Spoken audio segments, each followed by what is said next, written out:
welcome to The Explainer. Today, we're going to pull back the curtain on one of the most powerful tools in artificial intelligence, PyTorch. You've probably heard the name, but how does it actually work? Let's break it down. Okay, let's just jump right in with a pretty wild number, 58%. What's that? Well, that's the percentage of top-tier AI research papers that are built using PyTorch. So yeah, if you want to know what the pros are using to build the future, this is it. It's the go-to framework for state-of-the-art machine learning. So here's our game plan. We're going to cover why PyTorch is such a big deal, then get into its core building block, something called a tensor. After that, we'll walk through the 3 big steps: getting your data ready, building the actual model, and then, the fun part, the training loop. By the end, you'll have a complete map of how this whole thing works. All right, first up, why PyTorch? Why is everyone so excited about it? It really comes down to this. It feels like you're just writing Python. It's super flexible and intuitive, which means you can build and mess around with really complex models without feeling like you're fighting the tool. It just works. Okay, let's get to the absolute heart of PyTorch. Everything, and I mean everything, starts with one single concept: the tensor. So what on earth is a tensor? Put simply, it's just a fancy box for numbers. That's it. It's the language that your AI model speaks. It doesn't matter if you're feeding it an image, a bunch of text, or financial data. PyTorch has to turn all of it into tensors so the model can actually do math on it. At its absolute simplest, you have a scalar. That's just a zero-dimensional tensor, which is really just a fancy way of saying a single number, like the number 7. That's a tensor. Now, if you take a couple of those numbers and put them in a list, boom, you got a vector. That's a one-dimensional tensor. See how we're building up here? And you can probably guess the next step: a matrix. This is a 2-dimensional tensor, basically a grid of numbers, kind of like a spreadsheet. But here's the cool part. Tensors can have any number of dimensions. Think about a color image. That's a 3D tensor, right? You've got height, width, and then the color channels. This is what makes tensors so powerful. They can represent all sorts of complex real-world data.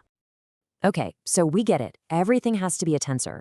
But how do we actually get our raw data, all those image files or text documents, into a neat, tidy format that our model can actually learn from? That brings us to step 1, preparing your data. For this, PyTorch gives us 2 essential tools. Think of it like a kitchen. First, you have the data set. This is your cookbook. It holds all of your data recipes and their labels. Then you have the data loader. This is the chef. The chef takes the cookbook and serves up the data in small, manageable portions, or batches, so the model doesn't get overwhelmed. All right, our data is prepped and ready to go. The chef is standing by. Now it's time for the really exciting part: building the actual neural network. This is the brain of the whole operation. In PyTorch, every single model you create is built from a standard template. It's called torch.nn.module. You can think of this as the foundation for your house. It provides all the essential plumbing and wiring, like keeping track of all the things your model needs to learn so you can focus on the fun part, the design. So PyTorch gives you this amazing foundation, but there's one thing you have to do. You have to define a function called forward. This is the most crucial part. It's where you tell the data exactly how to travel through your model, what layers to hit, and in what order. The best way to think about it is like building with Legos. The init part is where you grab all your Lego bricks, all the different layers of your network. Then the forward part is where you actually snap them together and define how data flows through your creation. Okay, this is it. We've got our data, we've built our model. Now for the final step, the training loop. This is where the magic really happens. This is how a model actually learns. The whole process of learning is just a simple 4-step loop that repeats over and over and over. First, the forward pass. The model takes a look at the data and makes a prediction. Second, we calculate the loss. Basically, we tell the model how wrong it was. Third, the backward pass. This is the cool part, where PyTorch figures out exactly how to adjust the model to be a little less wrong next time. And finally, the optimizer step. We actually apply those tiny adjustments. That's it. Predict, check, adjust, repeat. And just like that, we've covered the whole process. Let's do a super quick recap to put it all together. So here it is, the fundamental PyTorch workflow. 1, you encode all your data into tensors.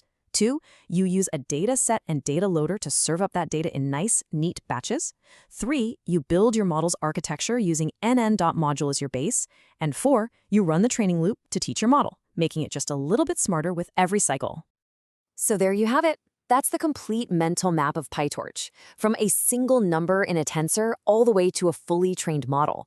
You now know the exact workflow that powers so much of today's AI. The only question left is, what are you going to build with it?